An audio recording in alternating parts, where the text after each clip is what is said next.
Hello there, my name's Adam Cook and welcome to a God is a Geek video preview. Before we start, make sure you hit the subscribe button and of course the like button and the bell button so you don't miss another one of these. If you hadn't already guessed, we're talking about Nier Replicant and I'm joined by the person who has previewed it and played it, Christopher White. How are you, Chris?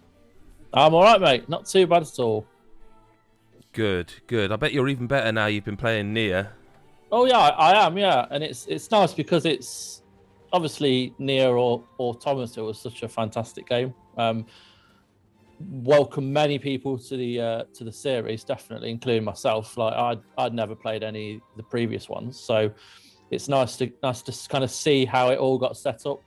But it's quite confused. I was quite confused by what this was, because it's not a remake it's not a remaster of the original Nier. It's of Nier Replicant that came out in Japan only, which basically, as far as I'm aware, it just changes the protagonist and their relationship with the female, which was originally your daughter, but in Replicant it is your sister, and you start off as a young boy. So that's the basic premise. Yeah, it's strange because as I understand it, they've described it as like Nier Replicant 1.5, which is, I believe, why it's got that long number in the title is because that is something like the square root. Yeah, it doesn't really matter. Yeah, no, it is that. Yeah, but what it seems like they've done is they've added the combat in from Nier Automata. But you tell us what you played. You tell us. That's exactly what they've done. So they've basically made it to feel more like Automata when you play. So you can watch like old videos of Nier Replicant on YouTube, and you can instantly see the difference, like the kind of smoothness in the actual combat. There were two boss fights earlier on in the game where you start off as a young, like a teenager, where Nier has to fight these two big bosses. One of which is like a huge robot. It looks like a steroided up version of Wall-E. And you've got a few kind of magical abilities, but it kind of shows you the range on offer from the bosses more so than anything else. And they've got different patterns of attacks and that kind of thing. But the kind of main crux of Nier Replicant is the combat when you are an adult, and something happens where you end up as a grown-up version of Nier, and the point to get to there, you learn these things called sealed verses, which are basically magical abilities. And at this point, when you're an adult, you've got access to all 8 of the sealed verses. And each one does something different and harnesses magic. One of which fires kind of like bolts of energy at enemies from range. Another one fires like spears from range. But then you've got ones that close up, like you can summon spikes from the ground to impale enemies. You could use one as a shield. You've got one that kind of attaches these 4 like kind of blades to you, and they spin round and attack enemies whilst you're using your weapons.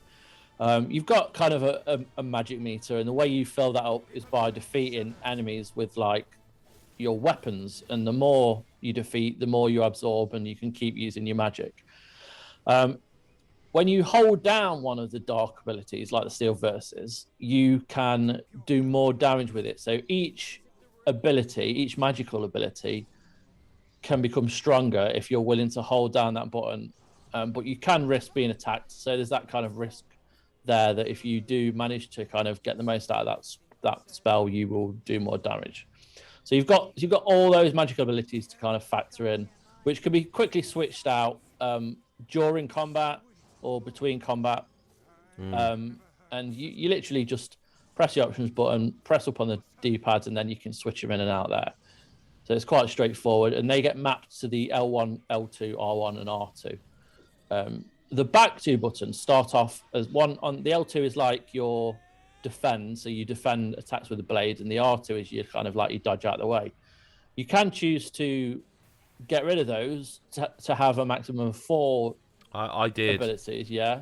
I got rid of my block because I just wasn't using it, so I used it as another magic attack. I kept the roll. I wasn't using the defense, so I was able to kind of throw in another like magical ability, but the enemy types, like the main enemy are the shades, and there are different types of shades. So there'll be ones that fire from range as well. They're kind of bigger guys. When you get to an adult, they become a lot tougher. Like they start wearing armor and stuff like that. So you've got a load of different things to factor in. So you are constantly like you might not use the kind of defend, but then you will need it later for tougher enemies or ones with different abilities. So there's all that. So there's lots to factor in with the spells alone. And then when you get to an adult, you've also got more than just the one-handed weapons. So for like those first boss fights I was talking about, you're just using your sword, which use that in one hand, and you can kind of dash around and a flurry of attacks with it. But then you can also switch in a spear later on, and also like two-handed weapons. So in any kind of game or any setting, you know that two-handed weapons are heavier, but they deal more damage. The spear is kind of like a succession of sharp attacks, but you're very limited in what you can do with it.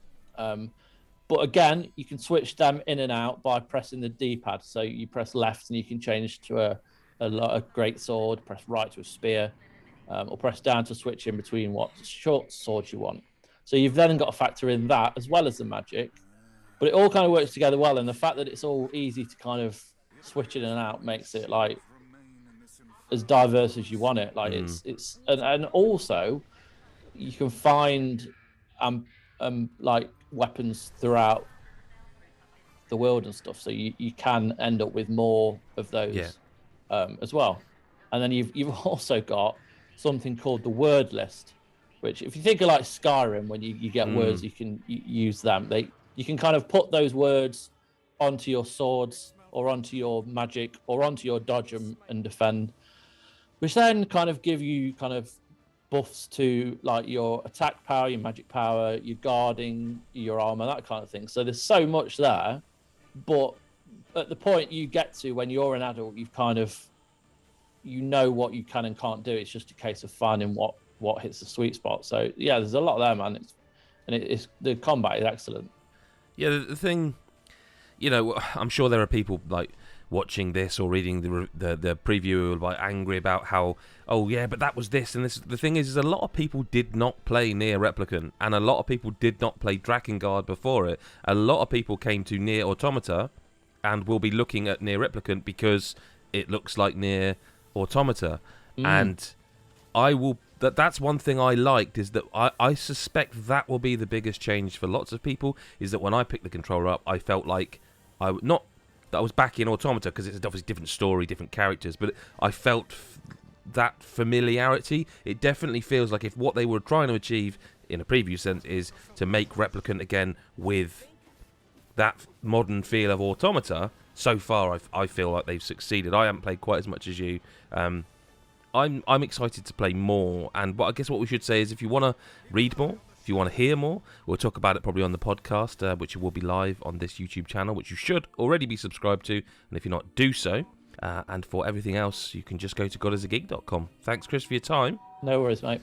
And we will catch all of you in the next video. Bye-bye for now.